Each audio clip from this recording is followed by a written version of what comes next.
સુરેન્દ્રનગરના નવા જંકશન પાસે આવેલા નવજીવન સોસાયટીની મહિલાઓએ નગરપાલિકામાં હોબાળો કર્યો।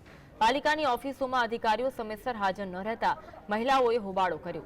નવજીવન સોસાયટીમાં ભૂગર્ભ ગટરના પાણી 40 ઘરોમાં ભરાયા હતા, જેને લઈ મહિલાઓએ પાલિકા પ્રમુખને ફોન કર્યો અને તેમને ફોન રિસીવ ન કરતા મહિલાઓ પાલિકામાં પહોંચી ત્યાં અધિકારીઓ હાજર ન રહેતા મહિલાઓએ હોબાળો કર્યો હતો।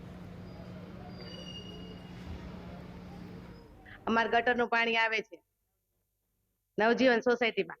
હા, અને કૂવો આગળ તૂટી ગયો છે। 11 વાગ્યા તો હજી ઓફિસ ખુલ્લું નથી, અમે ફરિયાદ કરવા અહીં આવ્યા છે। કેટલા ઘરોને તકલીફ છે? અમારે 35-40 ઘર છે। આખી સોસાયટી કોઈને તમે રજૂઆત કરી છે 3 દિવસથી આ પાણી ભર્યું છે। કેવી હાલાકી ભોગવો? નવજીવન સોસાયટી બ્લોક નંબર 1 માં આખું ફળિયું પાણી ભરાઈ ગયું છે અને અમે છે ને આંગણવાડી વાળાને ભાડે આપ્યું છે, તો એ છોકરાની જવાબદારી માંદા પડશે તો કોણ જવાબદારી? અને તાત્કાલિક નિર્ણય કરો આજને હાજર અત્યારે। નગરપાલિકાએ રજૂઆત કરવા 11 વાગ્યા કોઈ હાજર નથી? હા, બસ 11 વાગ્યા આવ્યા તો ઓફિસ બંધ છે, તો આનું શું કરવાનું છે?